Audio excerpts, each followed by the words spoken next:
Magandang araw po sa inyong lahat. Ang kwentong inyong mapapakinggan ay tungkol sa binatang si Jordan na nagtungo sa Isla Pulang Buwan upang hanapin ang nawawala niyang kapatid. Sa islang yun ay makikilala niya si Kapitan Rigor na walang pag-aalinlangan tinulungan siya sa kanyang paghahanap. Ngunit habang tumatagal, si Jordan sa islang yun ay unti-unting nakakaramdam ng kakaiba sa mga taong naninirahan sa Isla Pulang Buwan.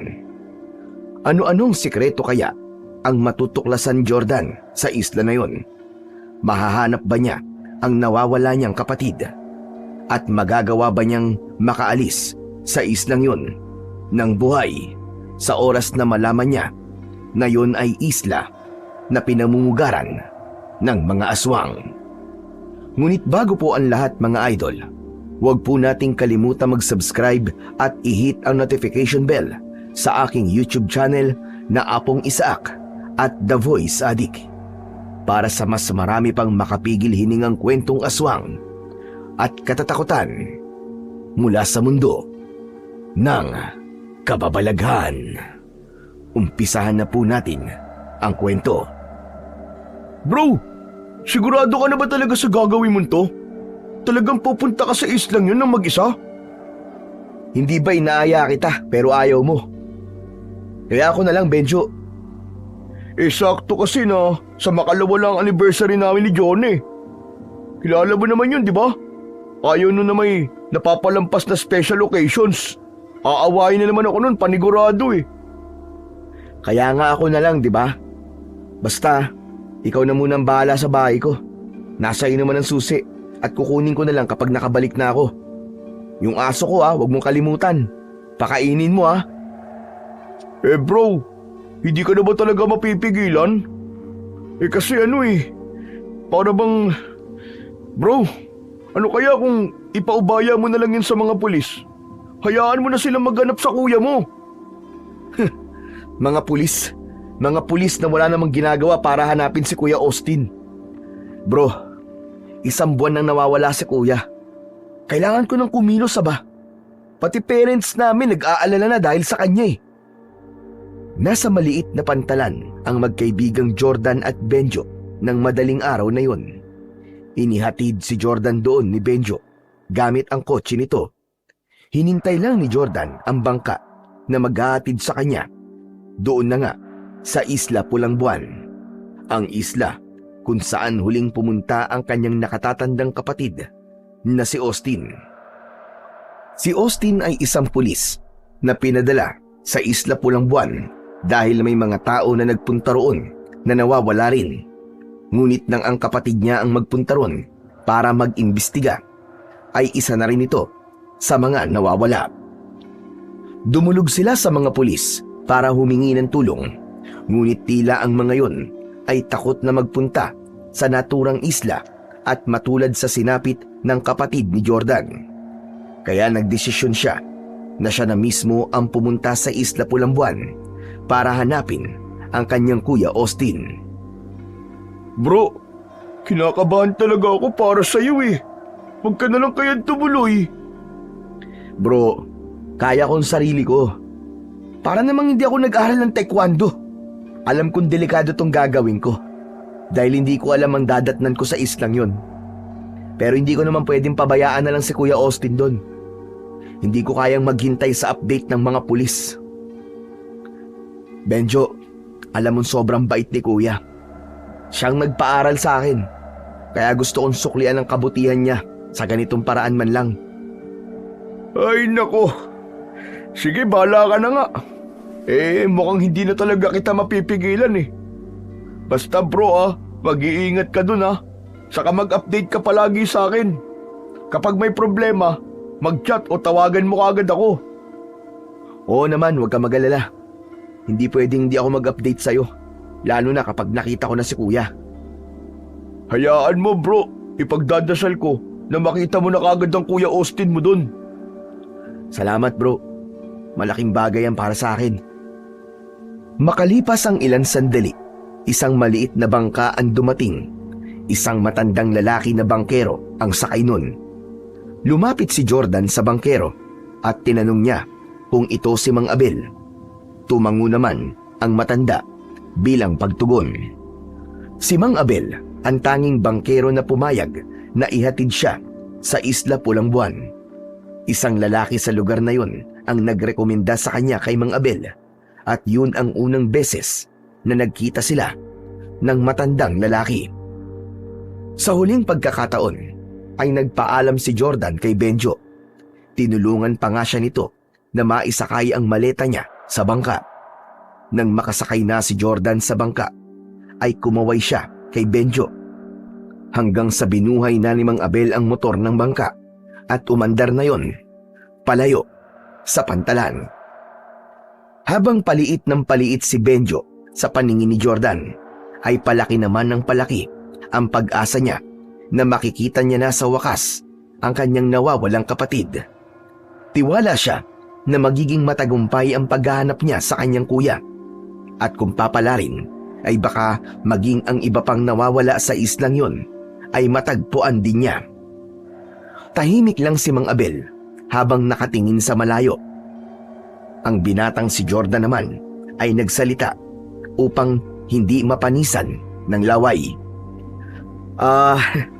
Mang Abel, totoo bang 2 oras ang biyahe natin bago tayo makapunta sa Isla Pulang Buwan? Tumingin si Mang Abel sa kanya at tumango. Matagal din po pala, no? Kung ganun, mag-uumaga na pala tayong makakarating doon. Pero kapag nagugutom po kayo o nauuhaw, magsabi lang po kayo sa akin. May baon naman po akong pagkain at saka tubig.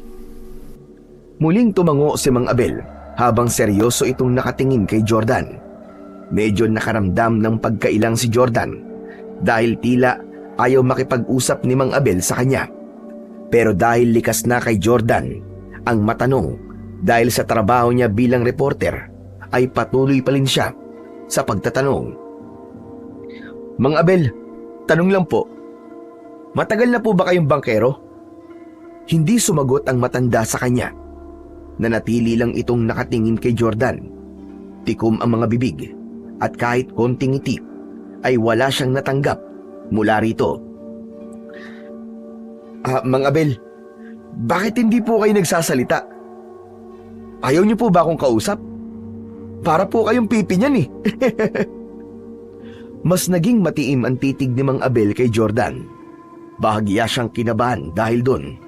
Hanggang sa marahang ibinuka ni Mang Abel ang bibig nito at nanlaki ang mga mata niya nang malaman na putol pala ang dila ng matanda.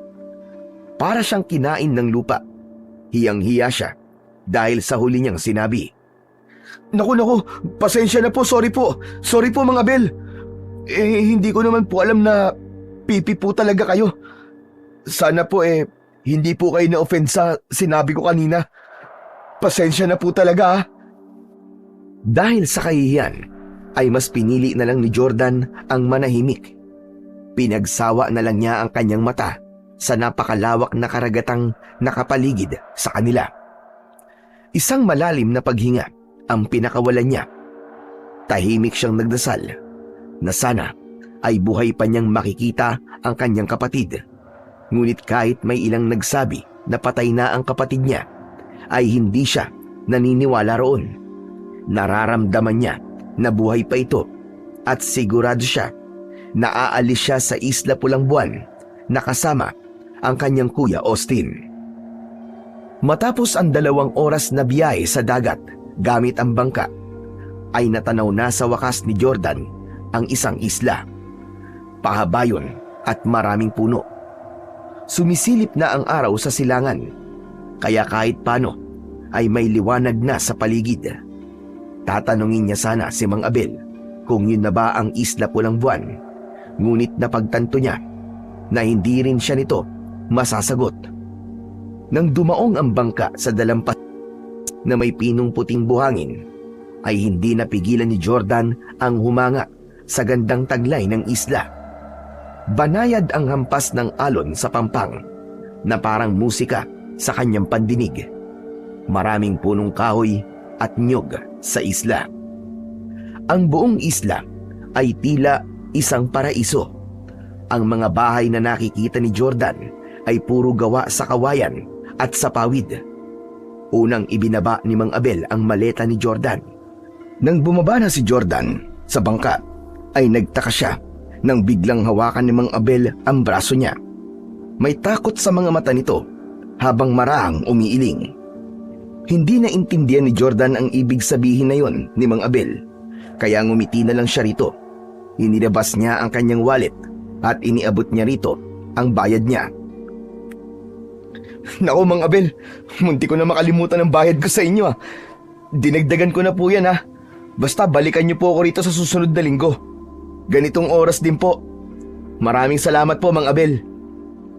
Tinapik ni Jordan ang balikat ng matanda, pero hindi pa rin ito binitiwan ang braso niya na para bang pinipigilan siya nito. Mang Abel, okay na po, salamat po.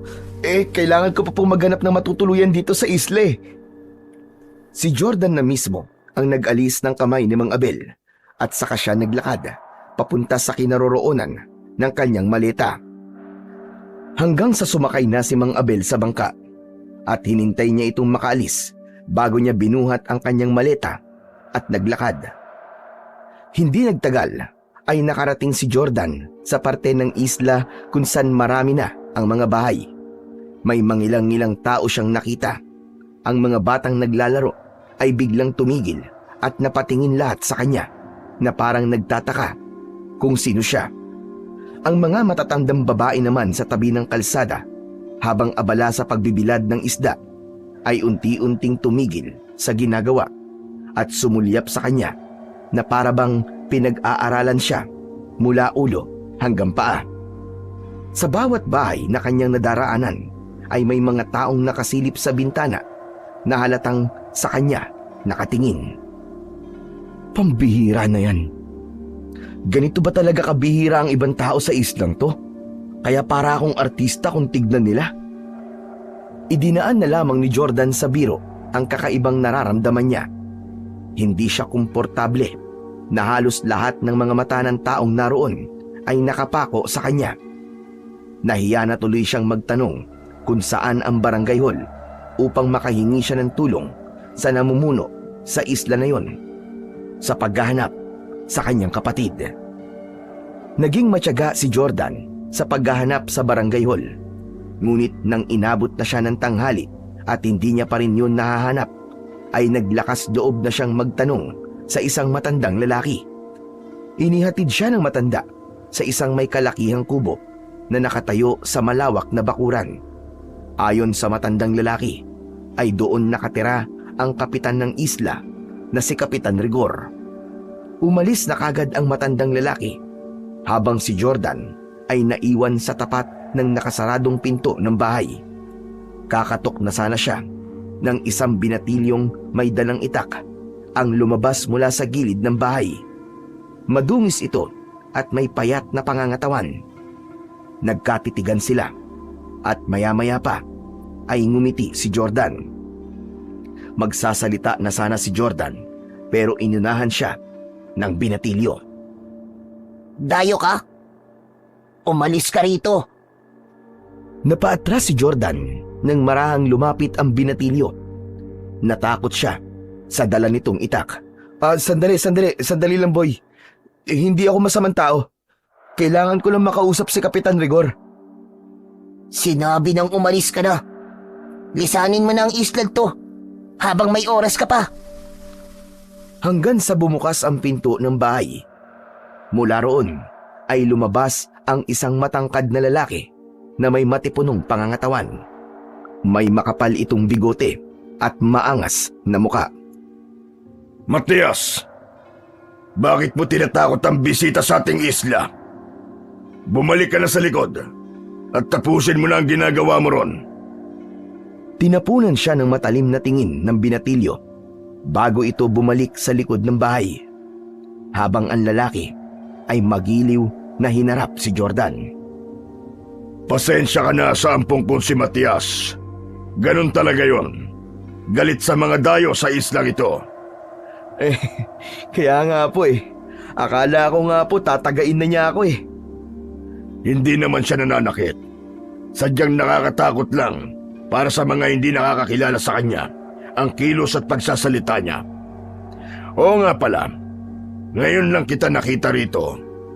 Ano bang pangalan mo? Ako po si Jordan, Kapitan Rigor. May pinagtanungan po akong matandang lalaki kasi hinahanap ko po ang barangay hall. Ang sabi niya po wala raw barangay hall sa islang to. Kaya dito niya po ako dinala sa bahay niyo mismo. Maliit lang kasi ang budget na nakukuha namin. Kaya wala kaming kakayahang magpatayo ng barangay hall. Kaya kapag merong problema ang mga tao, ay dito na lang sila nagpupunta sa bahay ko. Kung ganun po, kayo po talaga ang kapitan dito. Ako nga, may kailangan ka ba sa akin? Meron po Tungkol po sa kapatid ko na nawala po sa islang to. Sandaling natahimik si Kapitan Rigor at tumango-tango. Hindi magandang pag-usapan ng ganyang bagay dito sa labas. Halika, sumunod ka sa akin. Doon tayo sa loob mag-usap. Nang pumasok si Kapitan Rigor sa bahay, ay sumunod dito si Jordan.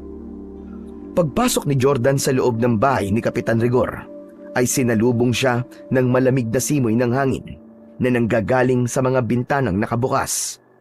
Maluwag ang espasyo sa loob at ang sahig ay gawa sa malalapad na kahoy na makinis at makintab. Bagamat simple ang kabuuan ng bahay, ay may kakaibang pakiramdam si Jordan. Parang biglang bumigat ang kanyang pakiramdam. Pinaupo siya ni Kapitan Rigor. Tumalima si Jordan at umupo ang kapitan sa mahabang upuan na katapat niya. Saan ka pala galing, Jordan? Sa Maynila pa po. Napakalayong lugar. Mabuti at nakarating ka rito. Kaya nga po ang haba po ng biniyahe ko. Bukod sa 2 oras ng bangka, bumiyahe pa po ako ng mahigit 7 oras bago makarating dun sa Pantalan, kung saan sinundo ako ng bangka. Kung ganoon ay malamang pagod ka na. Nagugutom ka ba? May pagkain kami natira nung nagtanghalian kami. Ipaghahain muna kita kung gusto mo. Hindi na po. Hindi naman po ako nagugutom, Kapitan. Huwag na po kayo mag-abala. Sige po, kahit ano na lang, kahit tubig na lang po. Sandali lang, at uutusan ko lang si Matias. Matias! Matias! Kumuha ka nga ng 1 basong tubig. Bilisan mo! Medyo nabahala si Jordan sa paraan ng pag-uutos ni Kapitan Rigor. Para kasi itong galit na hindi niya mawarian. Hindi nagtagal ay lumapit sa kanila ang binatilyong si Matias. Nang ipatong nito ang 1 baso ng tubig sa maliit na lamesa sa gitna, ay napansin ni Jordan na may mga sugat sa kamay si Matias. Kinuha ni Jordan ang baso at ininom ang kalahati ng laman nun. Balik na tayo sa dahilan kung bakit ka nagpunta dito sa aming isla. Ang sabi mo ay nawawala rito ang kapatid mo. Tama ba? Tama po kayo. Ang totoo po niyan, isa po siyang pulis. Ang pangalan niya po ay Austin Reyes. May natatandaan po ba kayong bumisita rito na meron pong ganung pangalan? Sandaling nag-isip si Kapitan Rigor. Maya-maya pa ay muli itong nagsalita. Ang totoo ay may mangilan-ngilan ngang mga pulis na nagpunta rito para hanapin ang iba pang nawawalan dayo sa lugar na ito. Sa dami ng mga pulis, ay wala akong natatandaan sa mga pangalan nila. Pasensya na, pero madali akong makalimot pagdating sa mga pangalan ng mga tao. Inilabas ni Jordan ang cellphone niya upang ipakita kay Kapitan Rigor ang litrato ng kanyang kuya. Ito po, Kapitan. May picture po ako ng kapatid ko. Baka po sa muka ay matandaan niyo po siya. Pasensya na, Jordan. Pero hindi ko talaga siya natatandaan. 1 buwan na po ang nakakaraan nang magpunta po siya rito sa isla nyo. Tapos po, hindi na po siya nakabalik. Ang sabi po ng mga katrabaho niya, ay nawawala na siya. Kung nandito siya sa Isla Pulambuan, ay madali lang natin siya mahanap. Hindi ganun kalaki ang isla ito at iilan lang ang mga taong nakatira rito. Kaya naman po inahanap ko po kayo, Kapitan. Kasi po magpapatulong po sana ako sa inyo sa paghahanap po sa kapatid ko. Kapitan, parang awa niyo na po. Kayo lang po ang alam kong pwedeng makatulong sa akin. Hindi mo kailangan magmakaawa sa akin, Jordan. Kahit dayo ka rito, ay tutulungan kitang hanapin ang kapatid mo. Oo nga pala, may matutuluyan ka na ba habang nandito ka sa isla? Yun na nga po eh. Isa pa po yan sa problema ko. Maghahanap pa po ako, Kapitan eh. Sana po meron akong mahanap bago dumilim. Dito ka na lang sa bahay ko tumuloy habang nandito ka. Bukas ang tahanan ko para sa mga dayong kagaya mo. Po? Sigurado po ba kayo, Kapitan? Sigurado ako, Jordan. Tsaka wala ka ring mahanap na matutuluyan dito sa isla. Wala ritong resort o kaya ay hotel. Ang totoo, ay plano sana naming palawigin ang turismo dito sa isla. Pero hindi namin magawa dahil halos taon-taon ay merong mga taong nawawala rito. Iniisip tuloy ng marami na isinumpa ang Isla Pulambuan kahit parang paraiso ang lugar na ito. Sinang-ayunan naman ni Jordan ang sinabi na yon ng Kapitan. Tunay nga na malaparaiso ang Isla Pulambuan. At sigurado siya na dadagsa roon ang mga turista kung wala lang nakakabit na misteryo sa islang yon. O paano, iho? Dito ka na muna tumuloy sa bahay ko. Sige po. Maraming salamat po talaga, Kapitan. 1 linggo lang naman po ako rito. Kapitan, magkano po pala ang dapat kong bayaran? Iho, hindi hotel ang bahay ko para magbayad ka. Libre lang ang tulong ko na to sa'yo. Pero Kapitan, nakakahiya naman po. Huwag ka nang mahiya. Isipin mo na lang na bisita ka namin. Halika na. Dadalhin na kita sa magiging kwarto mo para makapagpahinga ka na. Tumayo si Kapitan Rigor at sumunod naman si Jordan. Dinala siya nito sa isang silid na malapit sa kusina. Sa halip na pinto ay isang makapal na kurtinang kulay itim lamang ang nagsisilbing tabing sa pintuan. Maliit lang ang espasyo ng kwarto. Meron dumpapag para sa isang tao na may nakalatag na banig. Meron dong isang unan at kumot. Sa tabi ng papag ay may maliit na mesa kung saan may nakapatong na lampara. Sa gawing kaliwa ng kwarto ay may maliit na bintanang kawayan. Pasensya ka na at maliit lang ang bakanting kwarto dito sa bahay ko. Nako Kapitan, ayos na po ito. Kahit maliit po, mukhang maaliwalas naman po eh. Siya nga pala, walang kuryente dito sa isla ha. Kaya kapag gabi na, ay sindihan mo na lang yan lampara. Wala kaming aircon o kahit electric fan. Pero huwag ka mag-alala, kasi malamig ang klima dito sa isla, lalo na kapag sumapit ang gabi.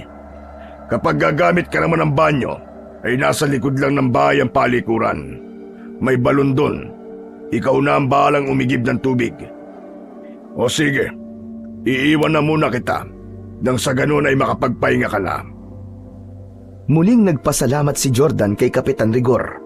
Nang lumabas na ito ng kwarto, ay inilagay niya ang maleta sa isang sulok. Umupo siya sa gilid ng papag habang hawak ang kanyang cellphone. Tinignan ni Jordan ang litrato ng kanyang kuya Austin sa cellphone niya at muli siyang inatake ng lungkot at pag-aalala.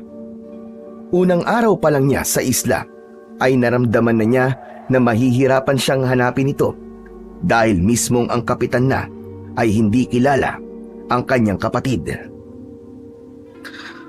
Huwag ka mag-alala, kuya.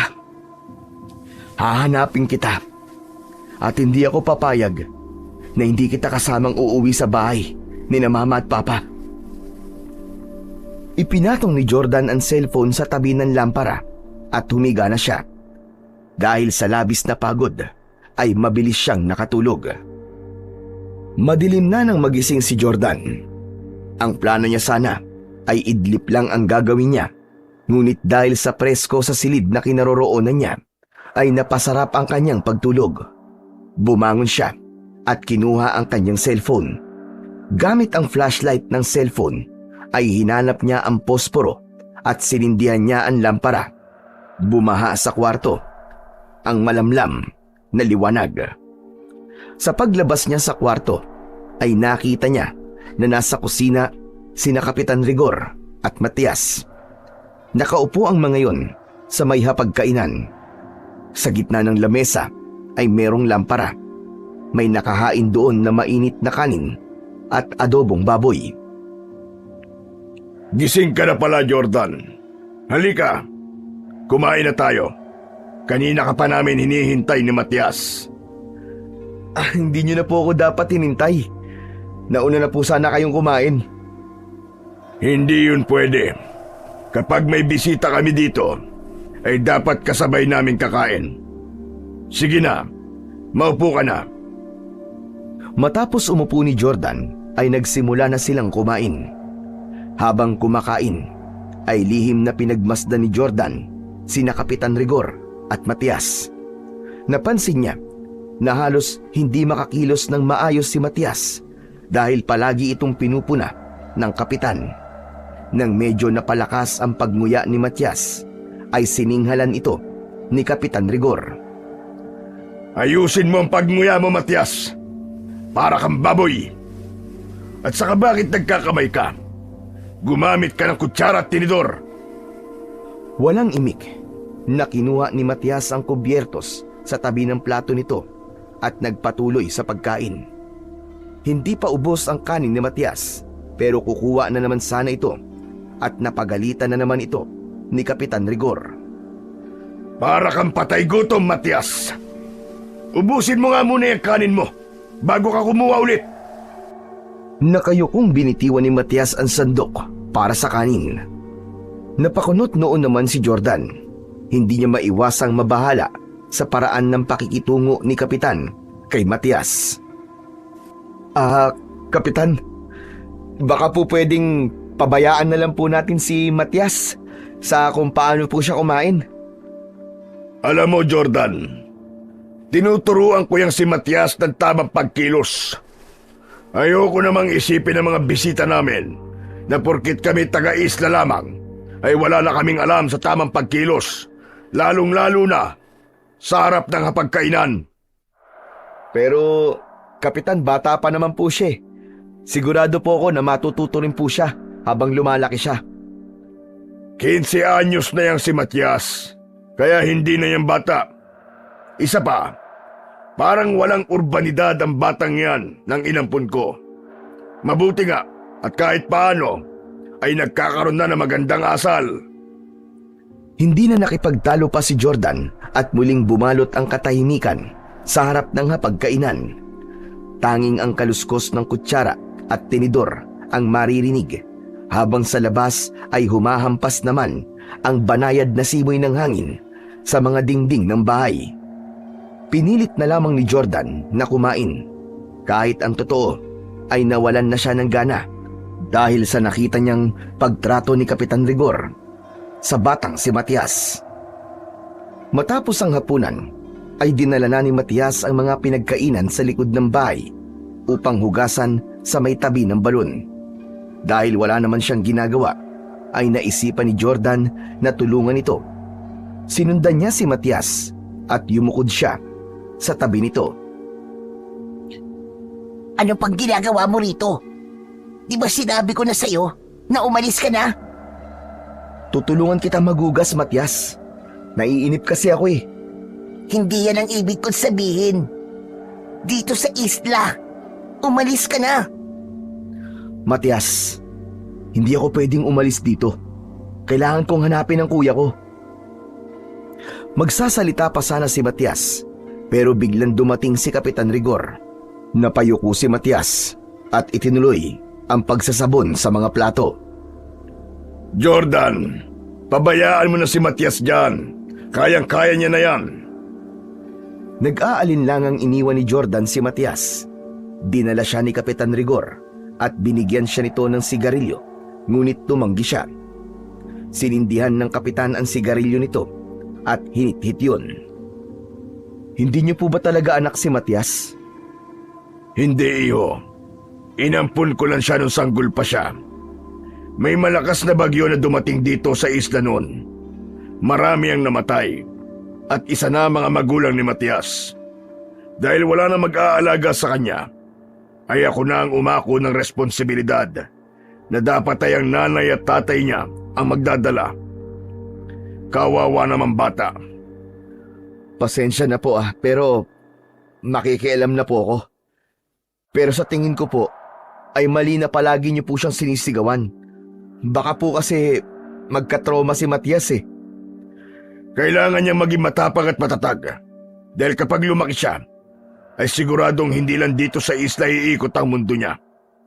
Kung ngayon pa lang ay balat sibuyas na siya, sa pagsigaw-sigaw ko, ay wala siyang mararating pagdating ng panahon. Nang maubos na ni Kapitan Rigor ang sigarilyo, ay basta na lang itong itinapon sa lupa at nauna na itong pumasok sa loob ng bahay. Habang si Jordan naman ay nanatili roon. Mula sa bulsa nito ay inilabas niya ang kanyang cellphone. May isang baraan signal niya at alam niyang sapat na yon para matawagan niya ang kaibigang si Benjo.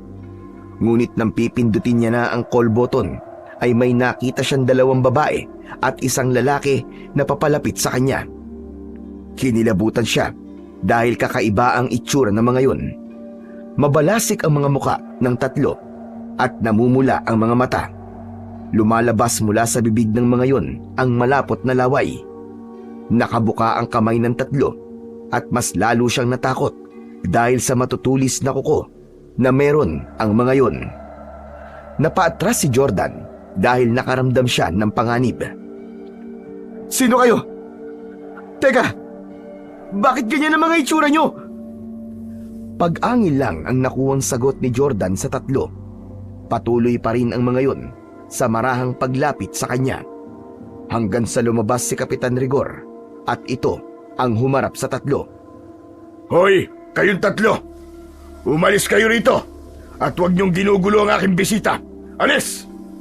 Umuwi na kayo sa inyong mga bahay. Tila takot na tumakbo nang mabilis ang tatlo palayo. Kahit paano ay nakahinga ng maluwag si Jordan. Nang humarap sa kanya si Kapitan Rigor, ay agad niya itong kinausap. Pambihira! Huh! Nakakatakot naman po yung tatlong yun, Kapitan. Bakit po ganun ang itsura nila? Para silang mga halimaw. Halimaw? Normal lang naman ang mga mukha nila. Hindi po, Kapitan. Yung mukha po nila parang lukot. Tapos ang tutulis pa po ng mga kuko nila. Tapos ang mata, ang pupula. Napailing si Kapitan Rigor, sabay tawa. Hay nako, Jordan. Mukhang pagod ka pa yata sa biyahe mo papunta rito sa Isla Pulambuan. Dahil kung ano-ano nakikita mo eh. Normal lang ang mga itsura nila. May mga ilang tao lang talaga dito sa isla na natutuwa kapag may dayo at wala silang ibang gagawin kundi ang kausapin ka at piliting kanila magkwento ng kung ano-ano tungkol sa syudad. Pinalis ko na sila kasi alam kong ganun nga ang gagawin nila sa'yo. Pero Kapitan, sigurado po ako sa nakita ko kanina. Jordan, sa tingin mo ba ay lolokohin kita? Sige na, matulog ka na at magpahinga para umayos na yung paningin mo. Sige po, Kapitan. Baka nga po tama kayo. Baka nga po pagod lang to. Naguguluhan na pumasok si Jordan sa bahay at dumiretso sa kanyang kwarto. Pagkahiga niya sa papag ay napatitig siya sa kawalan habang iniisip kung namalikmata lang ba siya o totoong mga halimaw ang mga taong nakita niya sa labas kanina. Nakatulog na lang siya nang hindi nahahanap ang kasagutan sa gumugulo sa kanyang isipan. Kinaumagahan ay maagang nagising si Jordan.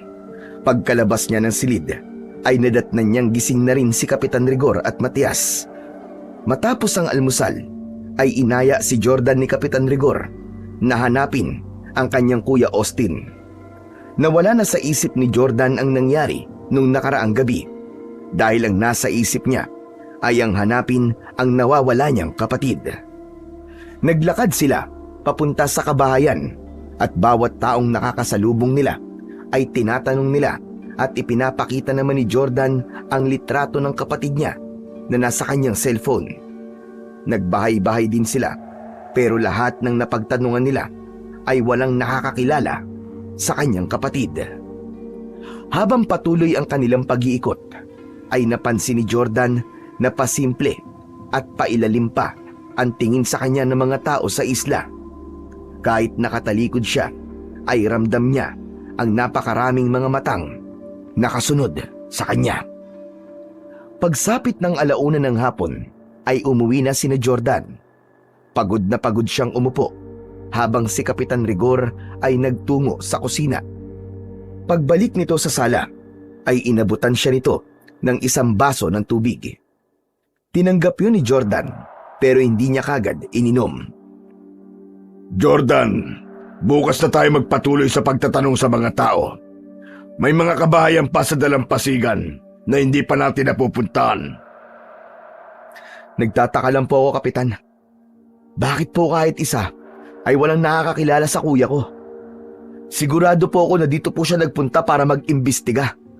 Imposible naman po na walang makakaalala sa mukha niya. Alam mo kasi, mainit kami tumanggap ng bisita dito sa isla.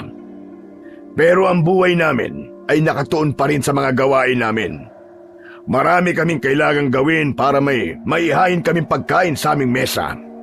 Kaya madalas ay nakakalimutan na namin ang mukha at pangalan ng mga taong dumadayo dito. Parang gusto ko na po tuloy mawalan ng pag-asa. Kung walang nakakakilala kay kuya, ay mahihirapan po tayo mahanap siya o malaman po kung ano nangyari sa kanya. Huwag kang mawalan ng pag-asa, Jordan. Maging matyaga ka lang. Kapag wala talaga siya rito sa isla, ay tutulungan kitang hanapin siya sa mga isla na medyo malapit dito. Nako, maraming salamat po, Kapitan, ngayon pa lang. Napakabuti niyo po sa akin. Kung wala po kayo, hindi ko po alam kung paano sisimulan ang paghahanap sa kapatid ko. Sinabi ko naman sa'yo, di ba? Tutulungan kita. Hindi kita maaaring pabayaan dahil bilang bisita ka sa aking bahay, ay responsibilidad kita kahit paano. Hindi napigilan ni Jordan ang pagsilay ng matamis na ngiti sa kanyang labi. Labi siya nagpasalamat sa Diyos dahil naniniwala siya na ang nasa itaas ang gumawa ng paraan upang magtagpo ang landas nila ni Kapitan Rigor. Sa mga sumunod na 2 araw ay halos hindi na nagpahinga si Jordan. Umaga pa lang ay naglalakad na siya sa bawat sulok ng Isla Pulang Buwan. Hindi na siya nasamahan ni Kapitan Rigor sa pangatlong araw ng paghahanap dahil sa may mga kailangan itong gawin. Isa-isa niyang nilapitan ang lahat ng bahay. Kumatok siya sa bawat pinto at ipinakita ang litrato ni Austin sa kanyang cellphone. Ngunit paulit-ulit lamang ang naririnig niyang sagot sa mga tao. Hindi kilala ng mga yon ang kapatid niya. Matapos ang mahabang araw ng paghahanap, ay naupo si Jordan sa ilalim ng isang punong malapit sa baybayin habang hawak ang kanyang cellphone. Tinititigan niya ang larawan ng kanyang kuya Austin. Kuya, sana magpakita ka na sa akin. Sana alam mo na hinahanap kita. Halos lahat na yata ng tao sa islang to ay nakausap ko na. Pero bakit wala kahit isa sa kanila ang nakakakilala sa'yo na para bang hindi ka nagpunta sa islang to? Bago pa tuluyang mawalan ng pag-asa, ay tinawagan na ni Jordan si Benjo. Agad namang sinagot ng kaibigan niya ang tawag niya. Bro! Oh bro! Buti naalala mo pa ako. 3 araw kang walang paramdam ah.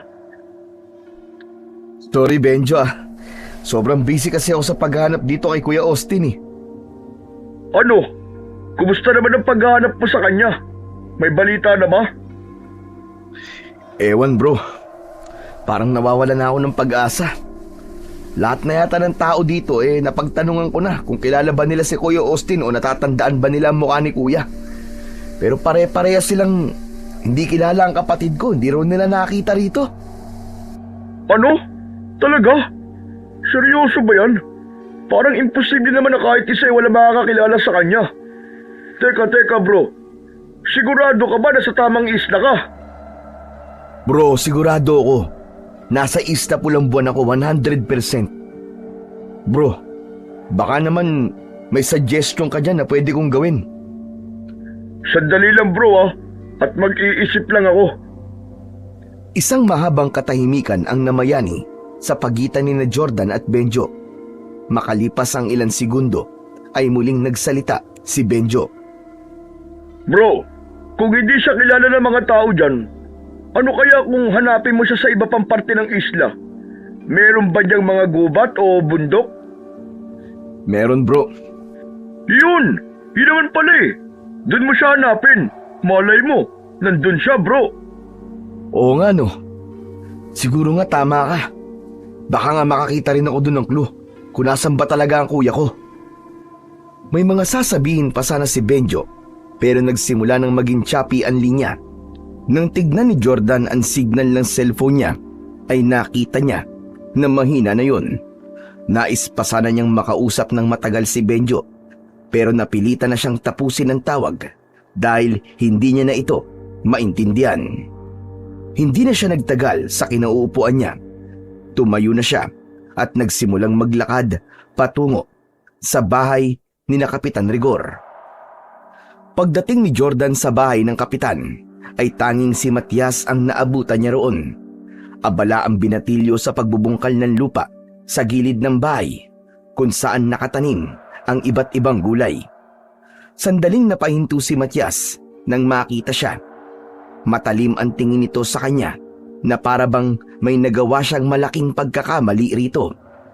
Simula nang dumating sa islang yon si Jordan, ay hindi pa siya nagkaroon ng pagkakataon na makausap ng maayos si Matias.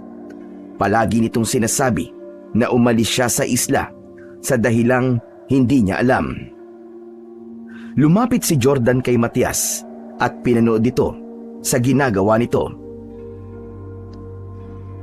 May pritong saging sa kusina.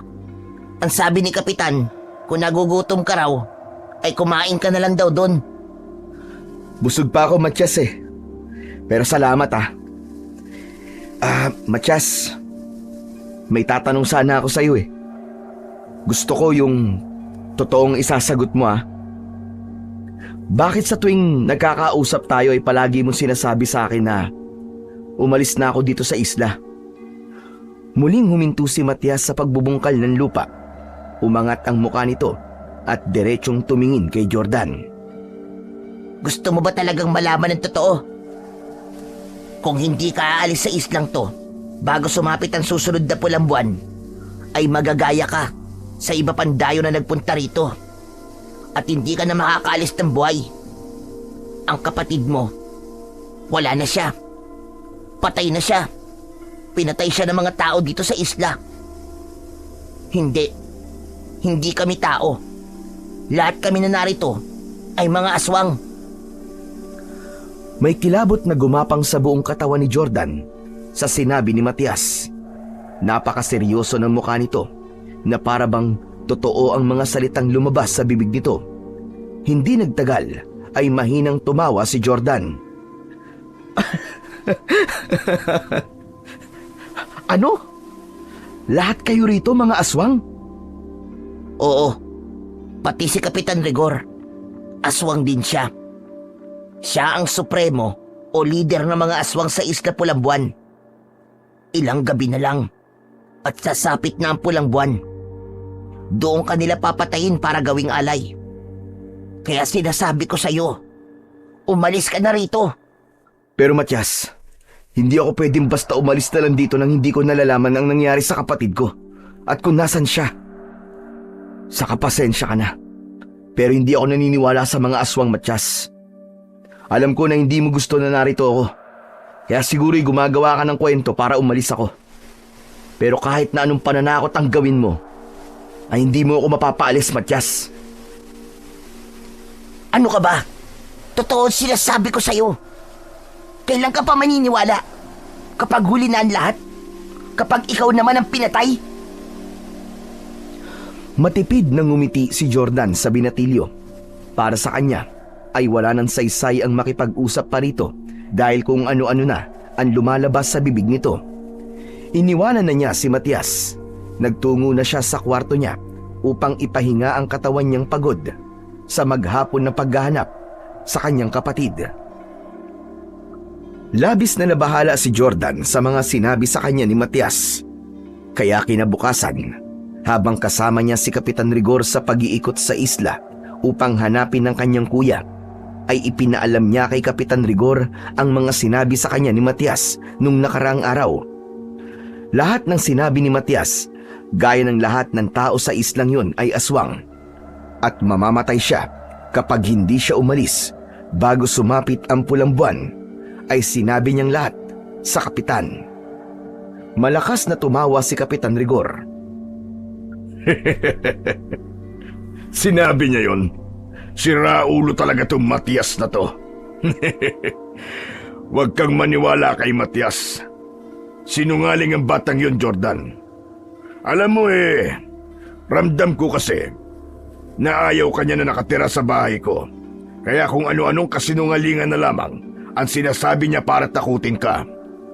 Gusto niya siguro na umalis ka na rito sa isla. Yun na nga rin po ang naisip ko, Kapitan eh. Hindi po ako manhid para hindi maramdaman ang mabigat na loob ni Matias sa akin. Saka kung aswang kami, hindi ba dapat nung unang gabi mo pa lang dito ay pinatay ka na namin? Tama po kayo. Isa pa, hindi po kasi ako naniniwala sa mga aswang-aswang eh. Alam ko po nakatang-isip lang sila para gawing panakot po sa mga bata.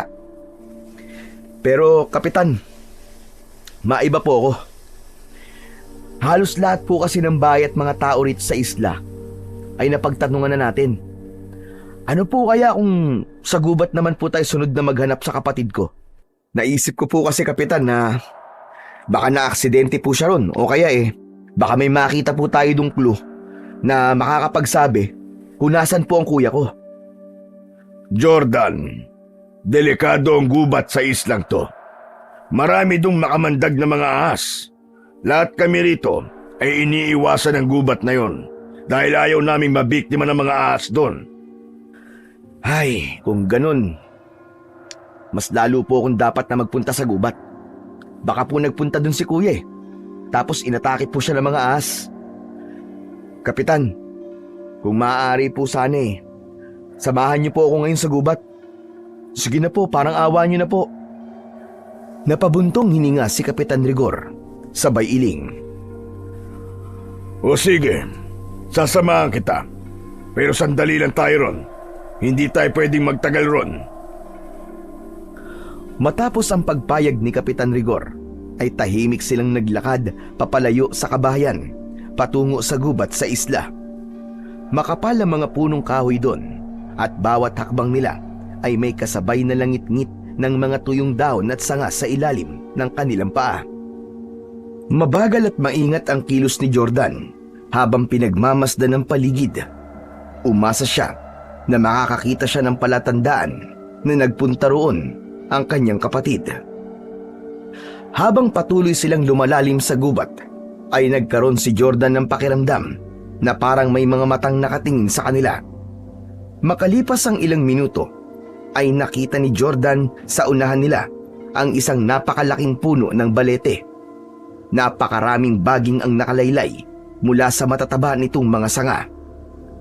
May kilabot na naramdaman si Jordan habang naglalakad palapit sa balete. Ngunit napahinto siya nang mapansin niyang wala na sa tabi niya si Kapitan Rigor. Lumingon siya sa likod at doon niya nakita si Kapitan Rigor na nakatayo ilang dipaan layo sa kanya. "O Kapitan, ano pong ginagawa niyo dyan? May problema po ba?" Umalis na tayo rito, Jordan. Ang puno ng balete na yan iniiwasan namin dito sa isla. Pinapaniwalaan na tirahan daw yan ng mga maligno. Kapitan, gaya po ng mga aswang ay hindi po ako naniniwala rin sa mga maligno. Tara na po, umikot pa po tayo ng ilang minuto. Kung gusto mong ipagpatuloy ang pagganap sa kapatid mo sa gubat, ay ikaw na lang. Kailangan ko nang umalis dito dahil may mga kailangan pa akong gawin. Pero Kapitan, hindi na nagawa pang tapusin ni Jordan ang kanyang sasabihin dahil tumalikod na si Kapitan Rigor at nagmamadaling naglakad palayo na parabang takot na takot ito. Sandaling tinignan ni Jordan ang puno ng balete na sa palagay niya ay ilang taon nang nakatayo roon base sa laki at itsura nito. Hindi nawala ang kilabot na kanyang naramdaman. Maya-maya pa ay may narinig siyang sitsit sa kung saan na mas nagpatindi ng kanyang takot. Nagmamadali siyang sumunod kay Kapitan Rigor palabas ng gubat na yon. Hindi muna umuwi si Jordan sa bahay ni Kapitan Rigor. Bagkus ay naglakad-lakad pa siya sa dalampasigan upang kalmahin ang kanyang nararamdaman. May pakiramdam siya na nasa gubat ang kasagutan sa pagkawala ng kanyang kapatid. Ngunit dahil sa sinabi ni Kapitan Rigor na marami dong ahas, ay nagkaroon siya ng pagdadalawang isip na bumalik doon. Matapos ang halos kalahating oras, ay nagdesisyon na si Jordan na bumalik sa bahay ng kapitan. Nasa labas pa lang siya ng bahay, ay dinig na niya ang malakas na pagsigaw at pag-iyak ni Matias. Kinabahan siya at napatakbo siya papunta sa loob ng bahay. Narinig niya ang boses ni Matias sa kwarto nito at ni Kapitan Rigor. Meron yung pinto, hindi gaya ng kwartong ginagamit niya, kaya hindi niya magawang makapasok doon. Tama na po! Tama na po, Kapitan! Hindi na po ako uulit! Tama na po! Talagang hindi ka na makakaulit. Ang dapat sa'yo ay magtanda. Napapitlag si Jordan nang marinig niya ang malakas na pagpalo ng kung anong bagay sa katawan ni Matias. Hindi na niya napigilang kumatok ng sunod-sunod sa pinto ng kwarto. Kapitan! Kapitan, tama na po yan! Nasasaktan po ang bata, tama na po! Huwag kang makialam dito, Jordan. Hayaan mo kung disiplinahin ang batang ito. Pero Kapitan, marami pong paraan para sa pagdidisiplina ng bata. Hindi mo siya kailangan saktan. Ngunit hindi nakinig si Kapitan Rigor sa sinabi ni Jordan. Patuloy pa rin ito sa pagpalo kay Matias, habang si Matias naman ay palakas ng palakas ang pagsigaw. Pakiramdam ni Jordan ay nawalan ng lakas ang buo niyang katawan. Gusto niyang tulungan si Matias, pero wala siyang magawa dahil hindi niya mabuksan ang pinto. Ilang minuto ang lumipas at huminto na ang pagpalo kay Matias. Tanging ang mahihinang hikbi na lamang ni Matias ang naririnig niya. Biglang bumukas ang pinto at lumabas mula roon si Kapitan Rigor na may hawak na malapad na pamalong kahoy. Bago isarado ni Kapitan Rigor ang pinto, ay nakita pa niya si Matias na nakaupo sa isang sulok habang umiiyak. Puno ng pasa ang buong katawan nito at dumudugo pa ang bibig. Bubuksan sana ni Jordan ang pinto para lapitan si Matias, ngunit biglang nagsalita si Kapitan Rigor. Huwag mo siyang tutulungan, Jordan. Hayaan mo mag-isa niyang pagsisiyan ang ginawa niyang kasalanan. Kapitan Rigor, ano po bang ginawa ni Matias para bugbugin niyo po siya ng ganun? Hindi ba't sinabi mo na nagsinungaling siya sa'yo? Yung sinabi niya na lahat ng tao sa isla, kasama na ako, ay mga aswang? Natigilan si Jordan na konsensya siya nang mapagtanto niya na kasalanan niya pala kung bakit binugbog ang batang si Matias. Pero Kapitan, hindi mo naman siya kailangan saktan ng ganung katindi. Pwede mo naman siyang pagsabihan na lang o kausapin na huwag na siyang magsisinungaling na huwag niya nang uulitin.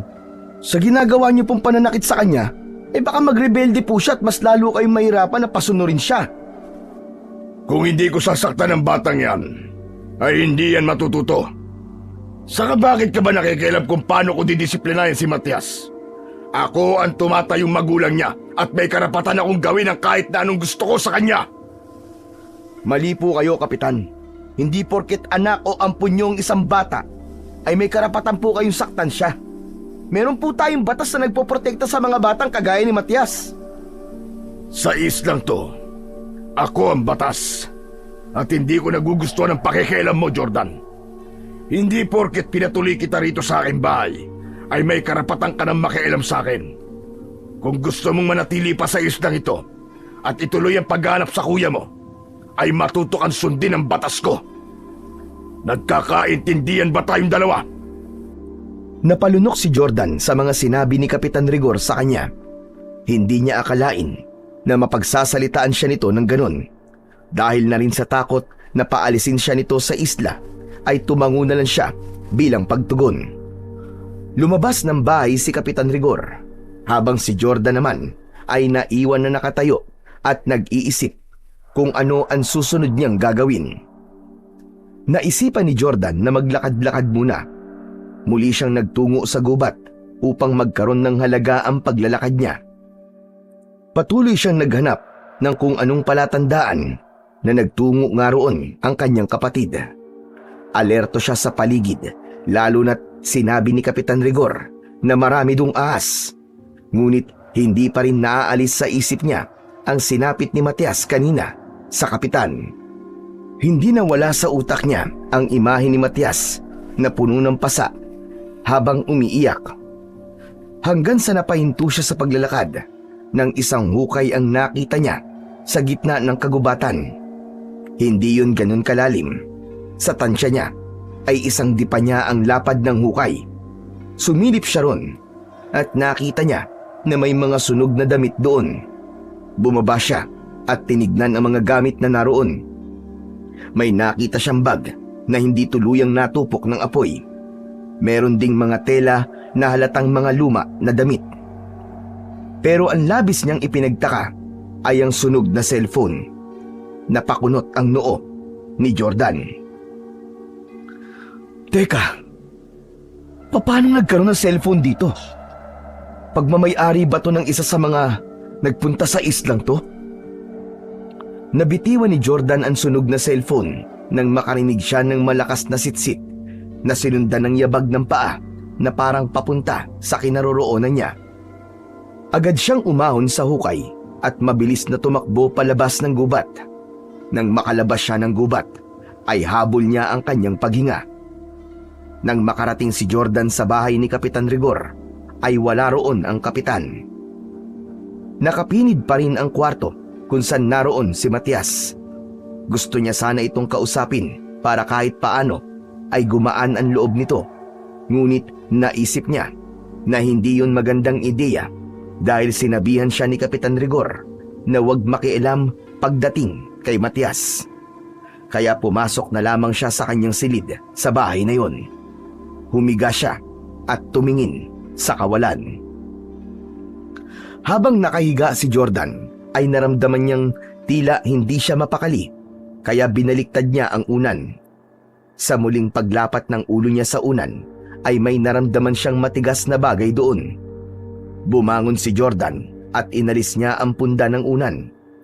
Itinaktak niya sa papag ang punda at isang gold necklace ang nalaglag mula roon. Tinitigan ni Jordan ang kwintas at dinampot niya yon. Habang nanginginig ang mga kamay, ang kwintas ay may palawit na araw.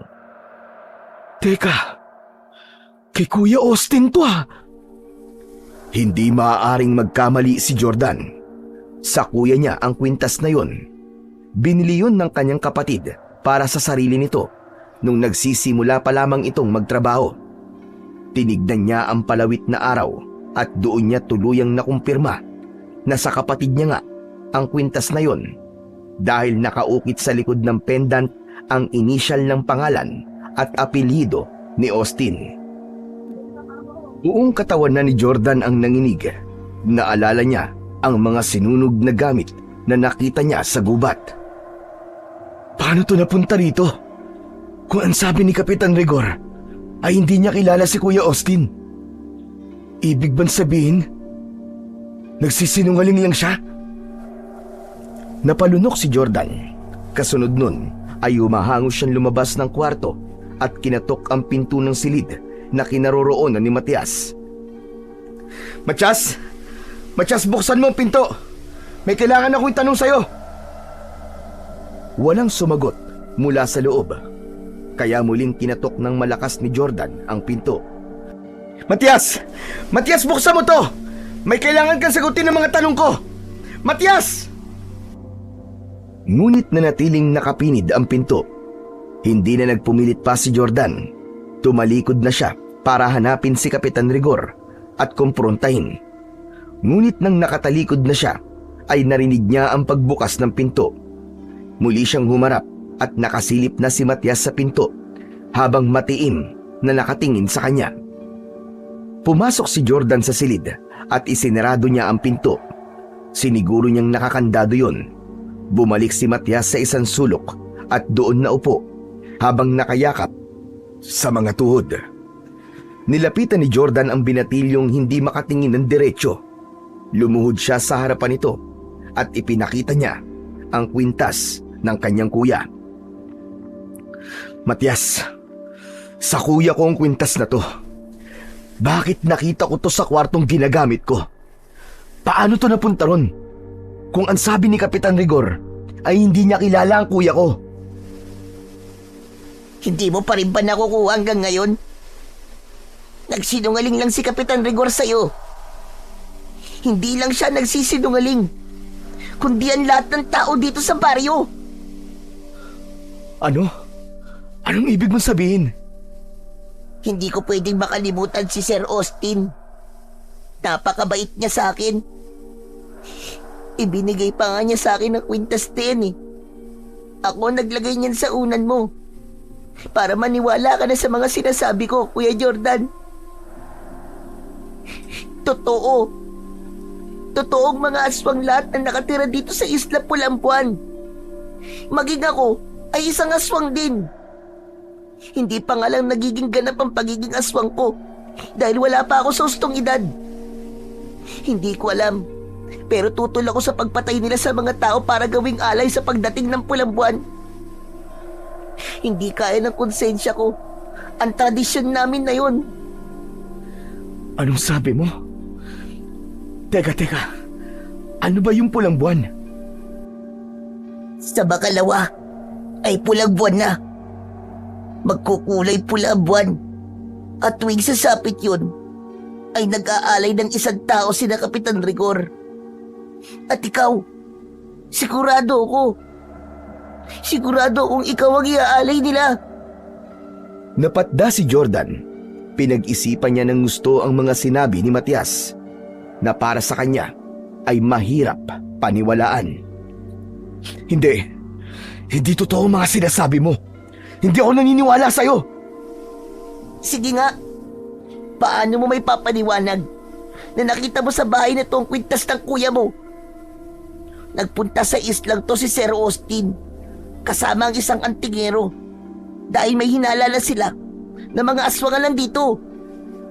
Napatay nila Kapitan Rigor ang antingero bago sumapit ang pulang buwan. Kaya inilibing nila yun sa gubat. Si Kuya Austin, ano nangyari sa kanya? Hindi nakapagsalita si Matyas sa tanong na yun. Kinabahan si Jordan dahil pakiramdam niya ay hindi maganda ang susunod niyang maririnig. Matyas, sumagot ka! Ano nangyari sa kuya ko? Nasaan si Kuya Austin? Nang napatunayan ni na Sir Austin na aswang nga mga nakatira dito sa isla, ay hinarap siya ni na Kapitan Rigor. Sa pagkakaalam ko, naglaban sila dun sa gubat at dun namatay si Sir Austin. Base yun sa narinig ko na kwento ni Kapitan Rigor. Nahulog daw sa bangin ng kuya mo at yun na naging sanhi ng kamatayan niya. Wala nang nasabi si Jordan. Tuluyan nang kumawala ang lahat ng emosyon niya. Galit, pagtataka, puot at kalungkutan. Napahagulgul siya nang malaman niya na patay na ang kapatid niya. Ayaw niyang maging ipokrito. Sumagi na sa isip niya na may posibilidad na baka patay na nga ang Kuya Austin niya. Ngunit malaki pa rin ang paniniwala niya na buhay pa ito at kasama pa niya itong aalis sa islang yun. Hinayaan lang ni Matias na umiyak ng umiyak si Jordan. Nang bahagyang humupa na ang emosyon ni Jordan, ay pinilit niyang magsalita muli. Dalhin mo ako sa katawan ng kuya ko. Kailangan ko siyang maialis sa islang to at mabigyan ng maayos na libing. Hindi ko alam kung magandang ideya yan. Baka malaman ni Kapitan Rigor na alam mo na ang totoo at naniniwala ka na sa mga sinasabi ko. Kung ganun haharapin ko si Kapitan Rigor, papatayin ko siya, gaya ng ginawa niya sa kuya ko. Wag! Hindi madaling gawin yan. Mahirap kalaban si Kapitan Rigor. Lahat na nakatira rito ay kakampi niya maliban sa akin. Siya ang puso. Siya ang puso ng mga aswang na nandito sa isla. Kung ako sa'yo, aalis talaga ako, tatakas na ako. May itinago akong bangka sa kabilang parte ng isla. Malapit yun dun sa may ilog. Pumunta ka ron at gamitin mo ang bangkang yun para umalis. Huwag ka nang bumalik dito at kailangan mong umalis bago sumapit ang pulang buwan. Hindi ako aalis dito nang hindi ko dala ang bangkay ng kapatid ko. At hindi din ako aalis dito nang hindi ko siya naipaghihiganti. Papatayin ko si Kapitan Rigor. Huwag mo nang tangkain yan, Kuya Jordan. Umalis ka na lang dito, ano ka ba? Seryoso ako, Matias. Seryoso ako. Papatayin ko siya. Papatayin ko si Rigor. Para kay Jordan ay tapos na ang pag-uusap nilang yun ni Matias. Tumayo na siya. Palabas na siya ng pinto nang tawagin siya bigla ni Matias, kaya napahinto siya pero hindi niya ito nilingon. Kung desidido ka na talagang patayin si Kapitan Rigor, tutulungan kita. Ang totoo, siya lang ang kailangan mong patayin. Dahil kapag namatay siya, ay mamamatay na rin ang lahat ng aswang na nandito. Si Kapitan Rigor ang puso ng islang to. Kapag nawala siya, lahat ng nandito ay mawawala na rin. Teka, kapag pinatay ko si Kapitan Rigor, ibig sabihin ay kasama kanyang mamamatay? Tama ka. Pero wag mo nang intindihin yun. Ayoko na rin mabuhay pa. Ayoko nang umabot pa ako sa edad kung saan tuluyan ako magiging aswang at magiging kagaya ako ni na Kapitan Rigor. At kung kailangan mo ang tulong ko, ay sabihan mo lang ako. Tuluyan nang lumabas ng kwartong yun si Jordan. Bumalik siya sa kanyang kwarto at doon ay pinagmasdan niya ang kwintas ng kanyang kuya Austin. Hindi niya napigilang umiyak. Ipinangako niya sa kanyang kuya na papatayin niya si Kapitan Rigor bilang paghihiganti. Pinilit ni Jordan na mag-isip ng pulidong plano kung paano niya papatayin si Kapitan Rigor. Pero dahil sa magulo ang utak niya ng mga sandaling yun, ay hindi siya makapag-isip ng maayos. Ang tanging plano na naisip niya ay ang wag munang ipaalam kay Kapitan Rigor na naniniwala na siya sa mga sinasabi sa kanya ni Matias. Para sa kanya, mas magkakaroon siya ng laban kung hindi alam ni Kapitan Rigor na alam na niya na isa itong aswang at ang lahat ng nakatira sa Isla Pulang Buwan. Pagsapit ng hapunan ay tahimik lamang si Jordan. Kahit gusto niya nang saksakin sa mata si Kapitan Rigor gamit ang tinidor, ay pinigilan niya ang kanyang sarili na gawin yon.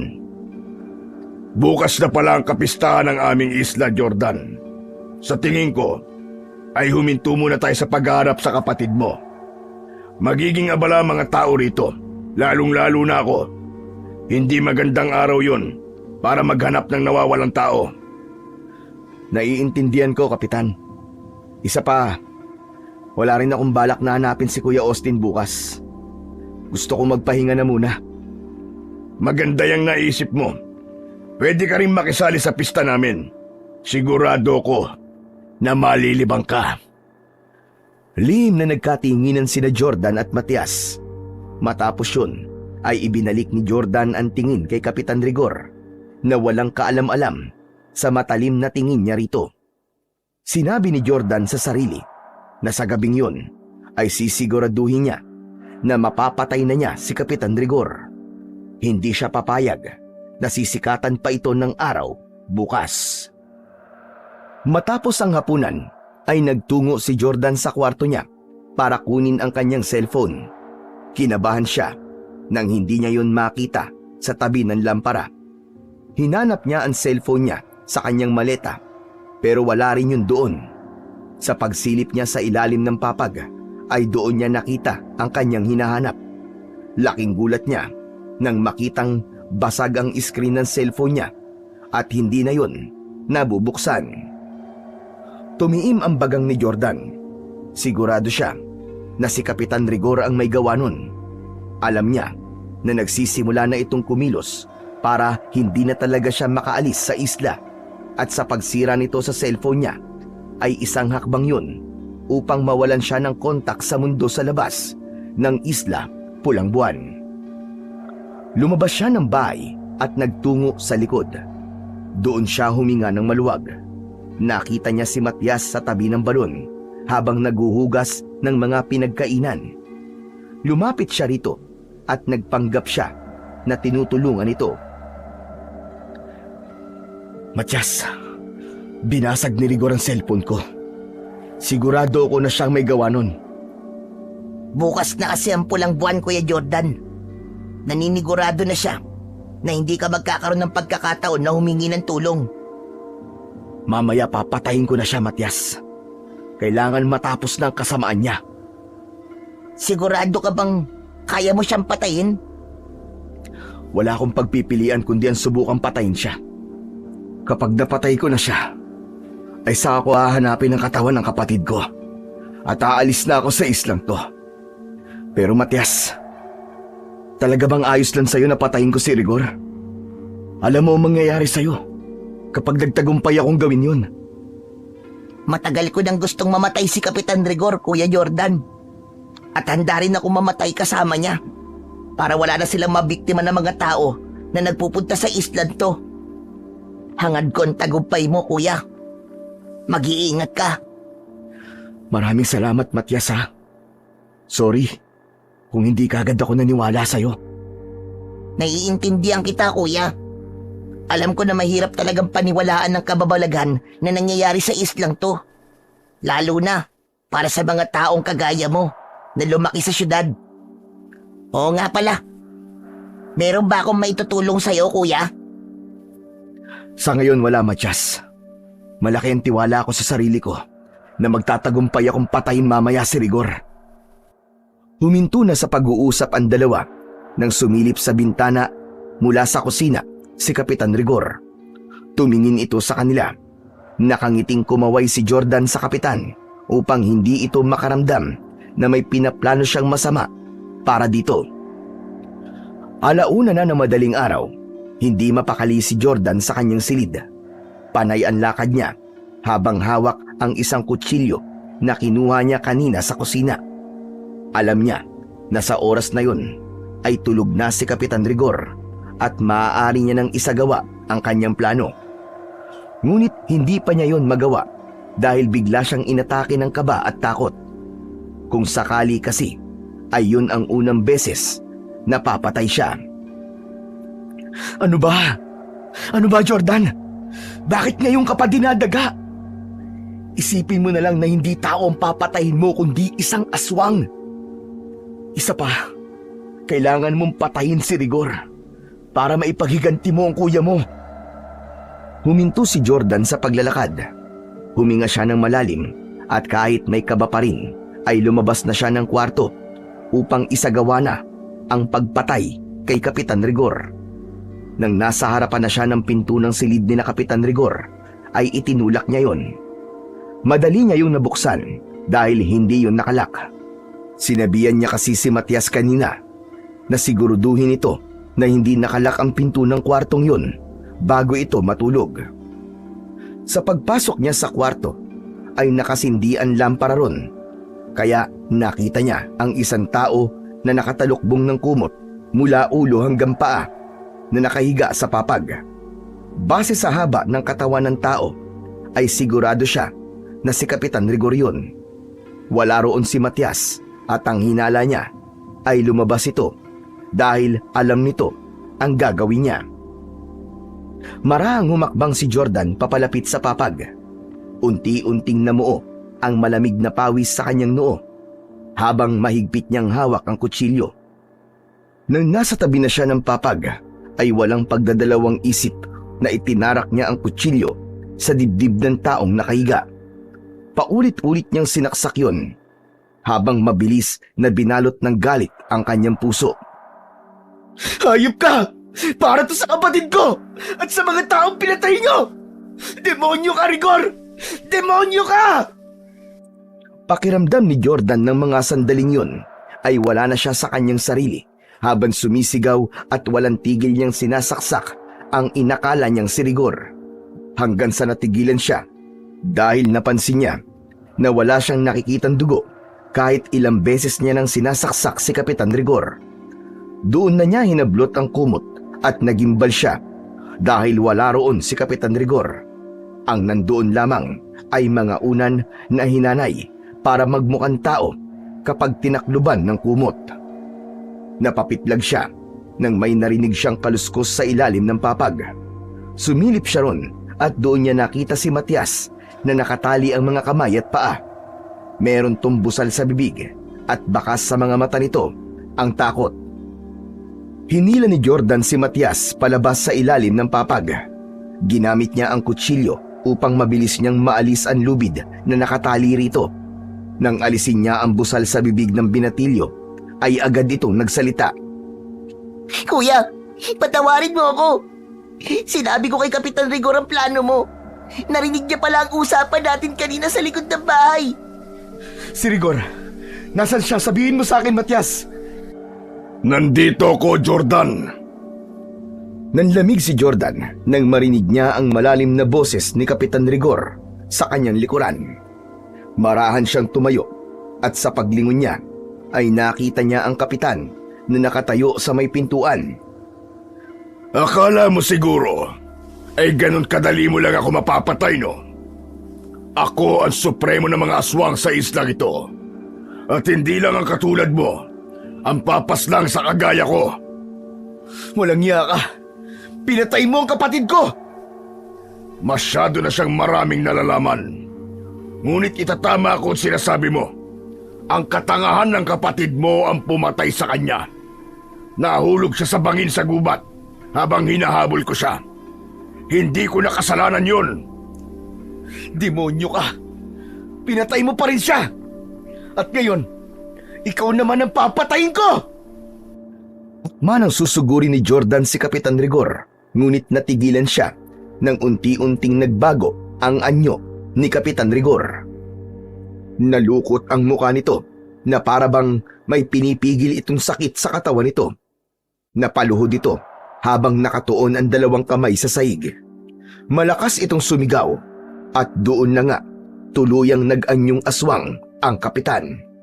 Naging matutulis ang mga kuko nito, maging ang mga ngipin nito ay nagmistulang malalaking pangil. Ang mga mata nito ay lumaki rin at naging pula. Marahan itong tumayo at tinitigan si Jordan. Hindi nakakilos si Jordan. Napako siya sa kanyang kinatatayuan habang ang puso niya ay malakas na kumakabog. Biglang umatake si Kapitan Rigor kay Jordan. Sinubukan niya itong saksakin, ngunit malakas na tinabig nito ang kamay niya. Nabitiwan niya ang kutsilyo at tumilapon yun sa kung saan. Nataranta ng gusto si Jordan nang mawalan siya ng bagay na maaari niyang gamitin para labanan si Kapitan Rigor. Doon na siya sinunggaban ng aswang. Napahiga siya sa sahig at agad na pumaibabaw ang aswang sa kanya. Sa gilid ng mata niya ay nakita niya si Matias na nakatulala at gulat na gulat. Kuya Jordan! Humanda ka sa akin, Matias. Ikaw ang isusunod ko. Papatayin kita. Wala kang utang na loob. Matias! Tumakas ka na! Dalian mo! Tumakas ka na! Tila nagkaroon ng pagdadalawang isip si Matias dahil hindi agad ito umalis sa kinatatayuan nito. Ngunit nang mapagtanto nito na hindi na ito ligtas doon, ay tumakbo na ito palabas ng silid. Diretsong tinignan ni Jordan sa mata si Kapitan Rigor. Hindi niya ipinakita rito na natatakot siya. Siguro nga ay mapapatay mo ako ngayon, Rigor. Pero sinisiguro ko sa'yo na may iba pang tao na pupunta sa islang ito para wakasan na ang kademonyohan mong hayop ka. Hindi habang buhay ay ikaw ang palaging panalo. Huwag kang masyadong magmadali sa iyong kamatayan. Darating din tayo dyan. Kailangan ka pa namin bilang alay sa pulang buwan. Biglang sinuntok ng malakas ni Kapitan Rigor ang muka ni Jordan.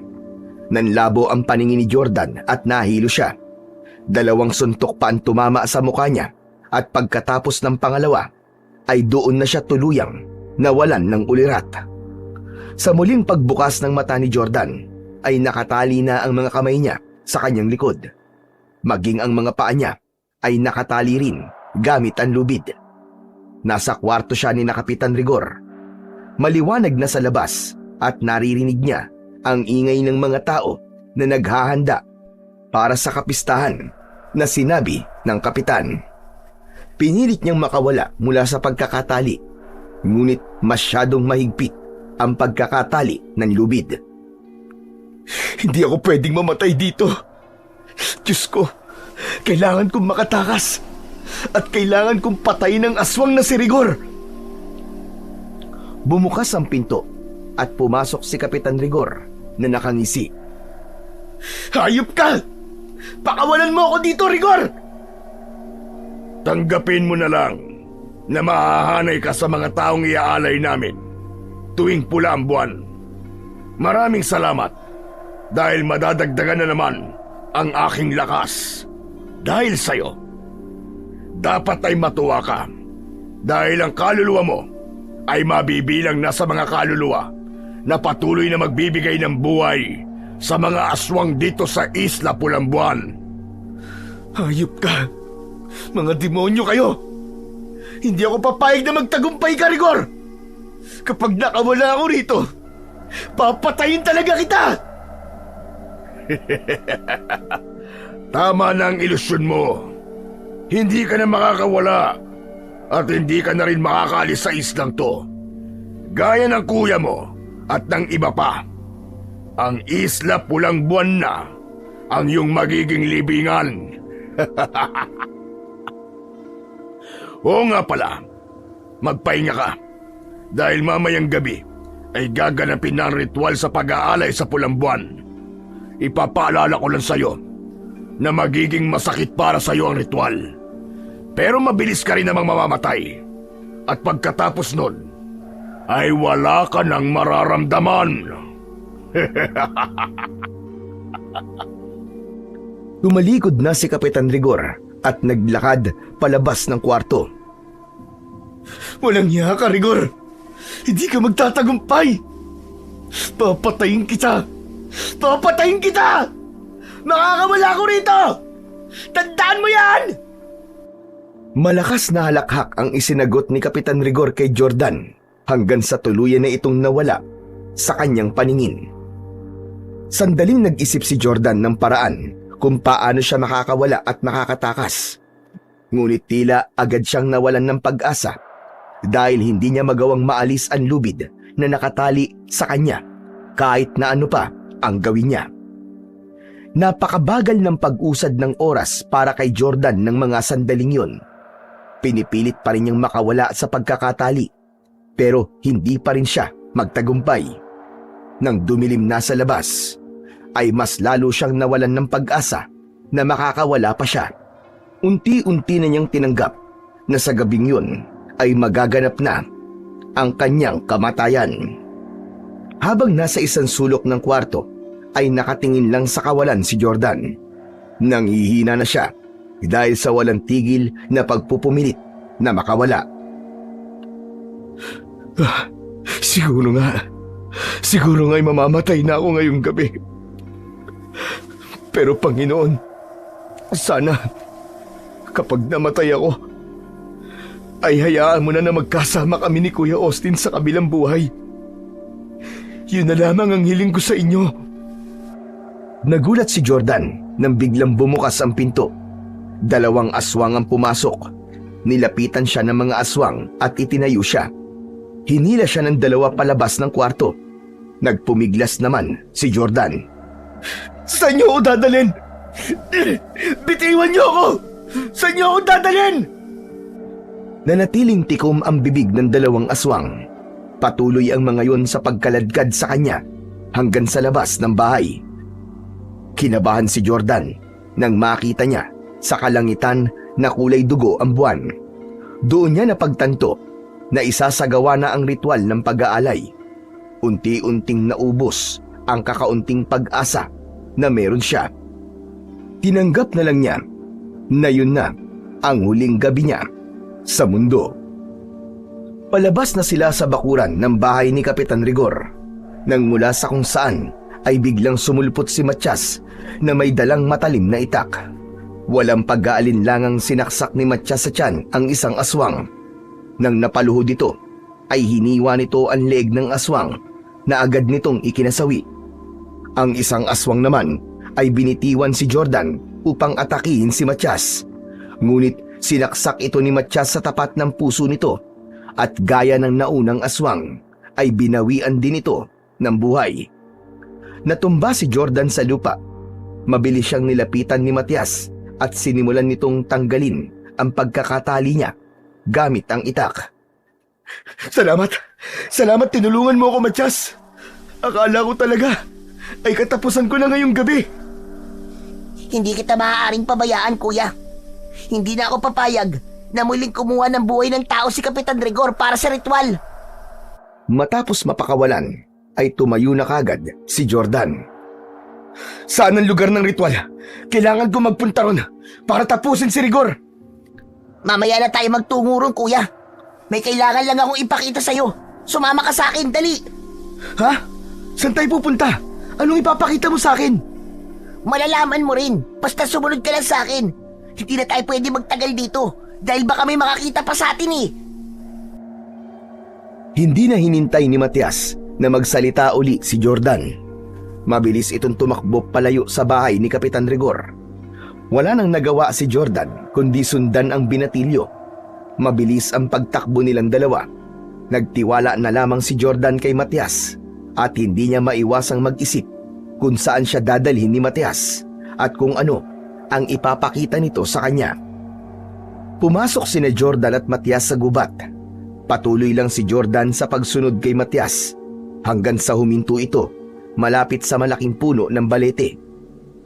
Natandaan niya nang magtungo sila ron ni Kapitan Rigor ay umiwas doon ang kapitan na para bang meron itong kinatatakutan sa lugar na yon. Teka, anong gagawin natin dito, Matyas? Nasaan ang ipapakita mo sa akin? Mula sa likod ng balete ay isang lalaki ang biglang lumabas. Nanlaki ang mga mata ni Jordan sa pagkakagulat nang makita niya na ang lalaki ay walang iba kundi ang kapatid niyang si Austin. Madungis ito, humpak ang pisngi at payat ang katawan. Otomatikong tumulo ang luha ni Jordan. Sa dami na nangyari sa islang yon, ang makitang buhay ang kapatid niya ang pinakahuling bagay na inaasahan niyang mangyayari dahil ang alam niya ay patay na ito. Kuya? Kuya Austin? Jordan? Parang bata na tumakbo si Jordan kay Austin at mahigpit niya itong niyakap. Tuluyan siyang napahagulgol, hindi dahil sa inagpis, kundi dahil sa kasiyahan na buhay pa ang kanyang kuya. Kuya! Kuya, salamat sa Diyos at buhay ka! Akala ko patay ka na talaga eh! Salamat din at pinuntahan mo ako rito. Kakampi natin ng Diyos, Jordan. Hindi niya hinayaan na mamatay ako nung nahulog ako sa bangin. Ang totoo, matagal ko nang alam na nandito ka. Ako yung sumisitsit sa'yo sa tuwing nandito ka sa gubat. Ano? Ikaw pala yun, kuya? Akala ko kasi kung sino o ano na eh. Kaya sa tuwing may sumisitsit sa akin, umaalis na kagad ako. Kumalas ang magkapatid sa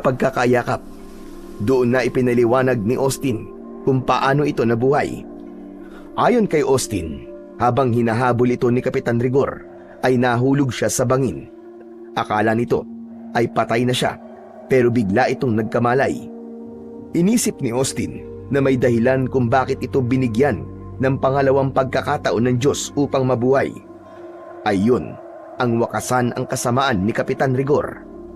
Nagtago sa gubat si Austin at nagpalakas ito.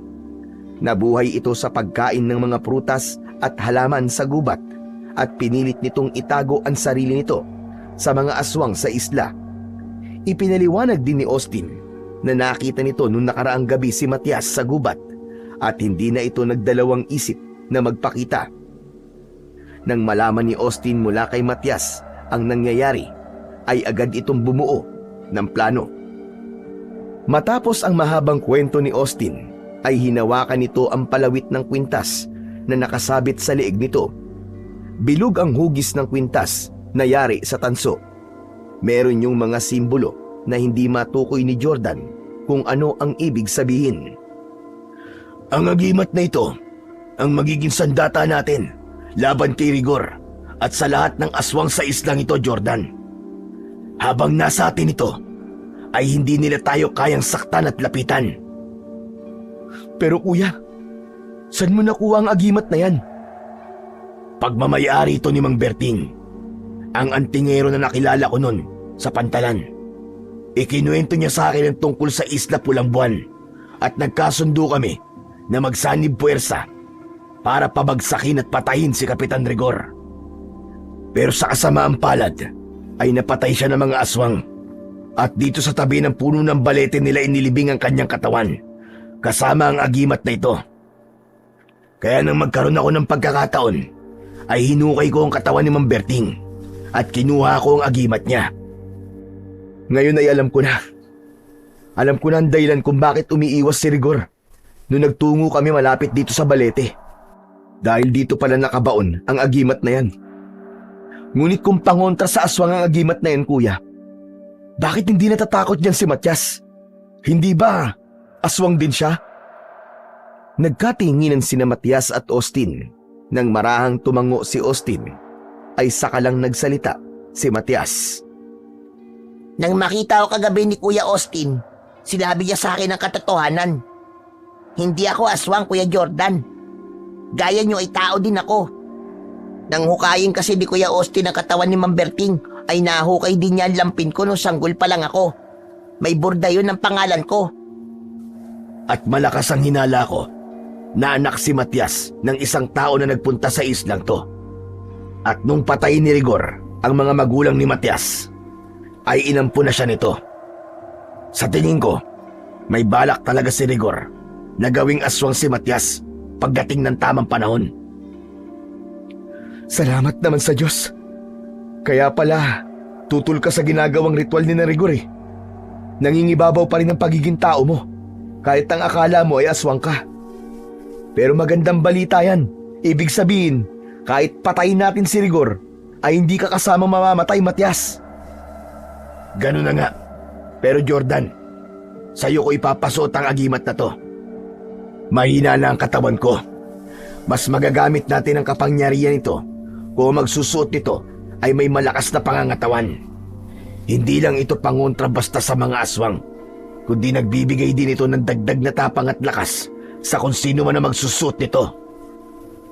Hinubad ni Austin ang kwintas at walang pagdadalawang isip na tinanggap naman yun ni Jordan at isinabit sa kanyang leeg.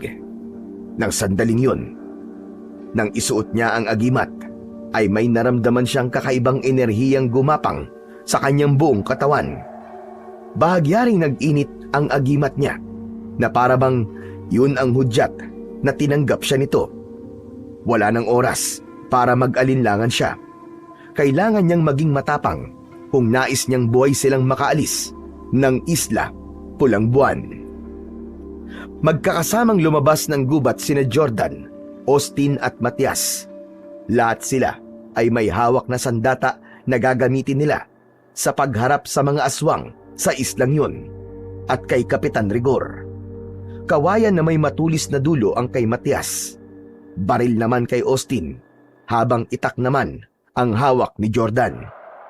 Wala nang takot na nararamdaman si Jordan. Bagkus ay nangingibabaw sa kanya ang tapang, hindi lang dahil sa suot niyang agimat, kundi dahil sa kagustuhan niyang pabagsakin si Kapitan Rigor upang wala nang mamamatay na inosente sa tuwing sasapit ang pulang buwan. Nagtungo sila sa dalampasigan kung saan gaganapin ang ritual ng pag-aalay. Naroon ang mga aswang sa isla. Si Kapitan Rigor naman na nasa anyong aswang ay nakatayo sa gitna habang galit na sumisigaw. Nasaan na ang alay? Bakit tinayaan yung makawala, mga inutil? Alam niyo ba ang mangyayari kapag hindi tayo nakapag-alay ngayong gabi? Manghihina ako. At kapag nanghina ako, ay ganun din kayong lahat, mga hunghang. Ang buhay ko ay buhay niyo rin. Hanapin niyo ang alay at huwag kayong babalik dito hanggang hindi niyo siya nakikita. Magkakasabay na umalis ang mga aswang upang hanapin si Jordan, habang sina Jordan ay nananatiling nakatago sa likod ng isang makapal na halaman. Hintayin nating makaalis lahat ng aswang bago natin harapin si Rigor. Nang tuluyan ang nawala ang mga aswang at tanging si Kapitan Rigor na lamang ang natira sa dalampasigan, ay doon na nga naglakas ng loob na lumabas ang tatlo sa kanilang pinagtataguan. Magkakasabay silang naglakad papalapit kay Kapitan Rigor. Pagkakita ng kapitan sa kanila ay nanlaki ang mga mata nito sa gulat. Austin, paanong nangyari to? Paano ka nabuhay?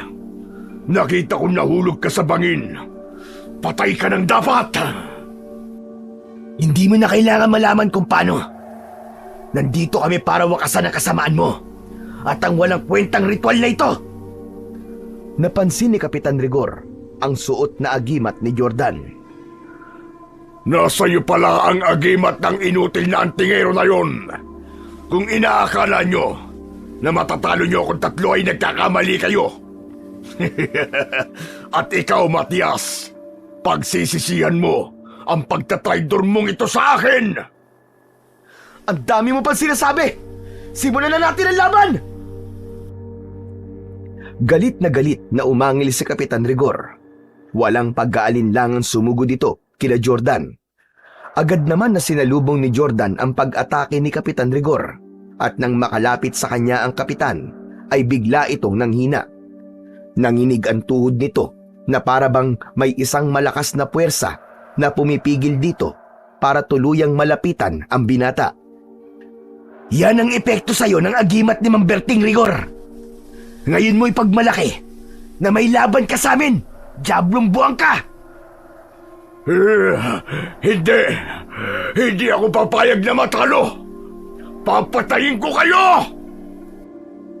Mabilis na nagpakawala ng 3 sunod-sunod na putok ng baril si Austin. Tumama sa balikat, dibdib at tiyan ni Kapitan Rigor ang mga bala, pero parang wala lang dito yun. Umatras ito at muling sumugod. Sa pagkakataong yun ay si Matias ang pinuntirya nito, ngunit matapang na sinalubong ni Matias ang kapitan. Inundayan nito ng saksak sa tiyan si Kapitan Rigor gamit ang kawayan. Hinawakan ni Kapitan Rigor ang kawayan at hinugot yun. Malakas nito yung hinila. Nang mabitiwan ni Matias ang kawayan, ay doon ito sinunggaban ni Kapitan Rigor. Itinapon nito sa malayo si Matias. Matias! Huwag mo na akong alalahanin, kuya. Tapusin mo na si Kapitan Rigor. Tumiim ang bagang ni Jordan. Sinugod niya si Kapitan Rigor at sa kabila ng panghihina nito dahil sa agimat, ay pilit pa rin itong nakipaglaban hanggang sa sinipa ni Kapitan Rigor sa tiyan si Jordan. Sa lakas ng sipa ay natumba siya sa buhangin. Sinunggaban siya ng aswang at umibabaw ito sa kanya. Paulit-ulit na binaril ni Austin sa likod si Kapitan Rigor hanggang sa naubusan na ito ng bala. Tila bato ang katawan ng aswang dahil kahit tumatagos dito ang bala ng baril ay hindi ito nasasaktan. Sinabi ko naman sa'yo, Jordan, ako pa rin ang mananalo kahit suot mo pa ang agimat na yan! Ngumanga ng pagkalaki-laki si Kapitan Rigor. Nakita ni Jordan ang matutulis nitong mga pangil na alam niyang tatapos sa kanya kapag wala siyang ginawa. Hanggang isang ideya ang pumasok sa kanyang isipan. Hinubad niya ang agimat at mabilis niya yung isinuot sa liig ni Kapitan Rigor. Malakas na napasigaw si Kapitan Rigor. Tumayo ito at pilit na hinuhubad ang agimat na parabang sumusunog sa katawan nito. Sinamantala ni Jordan ang pagkakataon na yon. Sumugod si Jordan at isang sigaw na puno ng galit ang pinakawalan niya.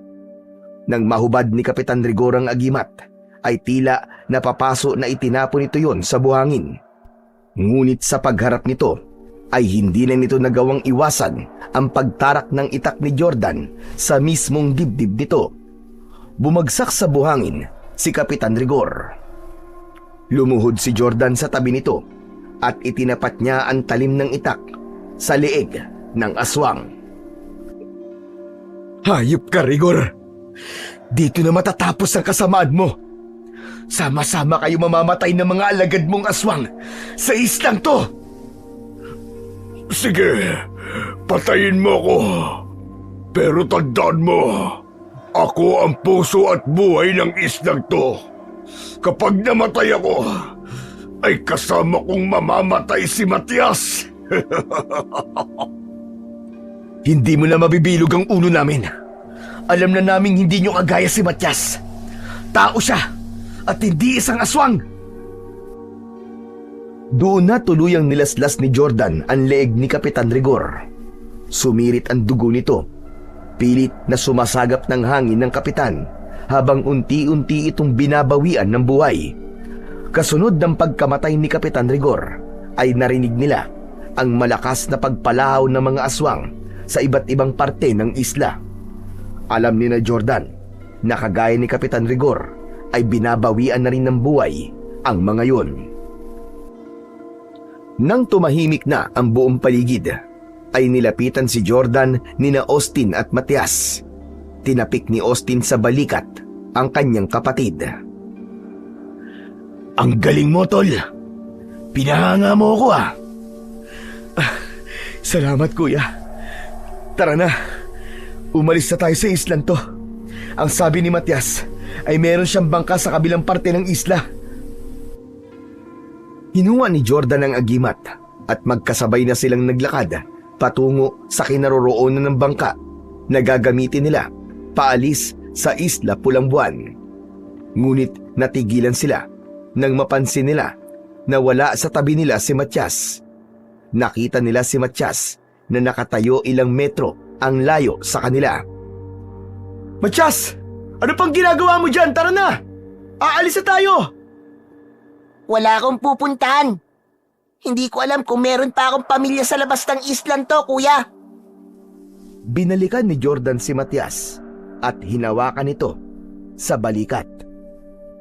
Matias, simula ngayon, kami na ni Kuya Austin ang pamilya mo. Pwede kang tumira sa bahay ko. Malaki ang naitulong mo sa amin ni Kuya. At dapat lang, nasuklian namin yun. Hindi nakapagsalita si Matias. Bigla itong umiyak at yumakap kay Jordan. Gumanti ng yakap si Jordan at nang magkatinginan sila ni Austin ay nakangiti itong tumango. Alam ni Jordan na sang-ayon ang kuya niya sa sinabi niya na sila na ang aampon kay Matias. Matapos ang lahat ay nilisan ni na Jordan ang Isla Pulang Buwan gamit ang bangka ni Matias. Tahimik silang naglayag pabalik sa kabiasnan na dala ang alaalang puno ng takot at katapangan. Sa pagbabalik nila sa syudad ay agad nilang sinimulan ang panibago nilang buhay. Pinag-aral ni na Jordan at Austin si Matias sa isang pribadong paaralan upang matuto itong makisalamuha sa ibang tao. Si Jordan, bagamat hindi lubusang makalimot sa masalimuot na karanasan sa Isla Pulang Buwan, ay mas piniling magpatuloy dala ang paniniwala na kahit nasa pinakamadilim na lugar ay may liwanag pa rin at pag-asa na matatagpuan. Basta't malakas ang iyong pananampalataya sa Diyos na lumikha ng lahat. So yun mga idol, sana po ay nagustuhan nyo ang ating kwento para sa araw na to. Ngayon naman po, ay dumako na po tayo sa inyong pinaka-nire-request at pinaka-hinihintay na shoutout portion. Pasensya na po pala sa mga hindi ko po masya-shoutout ngayon. Pero wag po kayo mag-alala dahil pipilitin ko po na sa mga susunod na kwento ay maibibigay ko na po ang inyong request. Ano pa pong hinihintay natin? Heto na po. Shoutout po at maraming salamat Rachel Tapulado. Shoutout po Carolina Olea from Canada. Shoutout po sa lahat po ng mga OFW natin dyan na nagtatrabaho po sa Canada. At hello po sa Arellano family dyan po sa Alberta. Shoutout po Beverly Santos from Cotabato City. Shoutout po Jonalyn Marquez from Muscat, Oman. Shoutout po at maraming salamat Daisy Villanueva. Maraming salamat po sa walang sawa niyong pakikinig. Shoutout po Luz Rivera. Shoutout po Rose Ann Renigan mula Antipolo. Shoutout po Ramil Fariolin from Bacoor, Cavite. Shoutout po Margie Ogdiman and family. Shoutout po Alvin Arpon from Pagbilao, Quezon. Shoutout po Myla Pateño. Shoutout po Mark Ariel Katindoy. At shoutout po Daryl Lorica. Shoutout daw po sa Team Manunugis na sina Harlem, Daryl, Arlan, Jamir, Densyo, Damian at si Erickson. Hello po sa inyo mga Team Manunugis. Shoutout po Delia Luwage Tonso. Shoutout po Marcus Q90 from Oman. Shoutout po kay Ninya Grace Dio. Shoutout daw kay Meets from Kuwait. Shoutout po Badong Tampolo. Shoutout po kay Kit Liumel from Quezon City. At syempre, shoutout po Franz Anthony Galon. Shoutout daw kay Mark Anthony Galon and Galon family at saka sa Aribado family from Cebu. Muli po, maraming salamat po sa inyong walang sawang suporta at pakikinig ng mga kwentong aswang at kwentong katatakutan sa aking munting channel na The Voice Addict at Apong Isaak. Hanggang sa susunod pa pong kwento na magpapatindig ng inyong mga balahibo mula sa mundo ng kababalaghan. Magandang araw po sa inyong lahat.